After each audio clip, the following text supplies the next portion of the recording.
শাইতানির রাজিম বিসমিল্লাহির রহমানির রহিম। উপস্থিত সুধীবৃন্দু, আসসালামু আলাইকুম। স্বৈরাচার শেখ হাসিনা দোসরের বিরুদ্ধে যে নানান দেশের বিরুদ্ধে নানানমুখী যে ষড়যন্ত্র করেছে তার প্রতিবাদে আজকে আমাদের কর্মী সভা।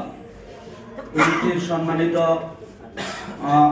প্রধান অতিথি রহমান, সাবেক মন্ত্রী, স্থায়ী কমিটির সদস্য জনাব হারুন রশিদ, সাবেক এমপি, চেয়ারপারসন উপদেষ্টা জনাব বিপি হারুন ভাই, সাংগঠনিক সম্পাদক চিটাগাং ডিভিশন, উপস্থিত আরো সম্মানিত নেতৃবৃন্দ, আমরা একটা কথাই বলতে চাই, আমরা যদি একতাবদ্ধ থাকি এই দেশের সার্বভৌম তো কেউ আমাদের নস্যাৎ করতে পারবে না।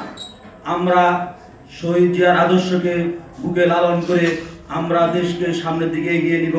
এই পর্যায়ে আমি আপনাদের সাথে আমার বক্তব্য শেষ করলাম। আসসালামু আলাইকুম ওয়া রাহমাতুল্লাহি ওয়া বারাকাতুহু।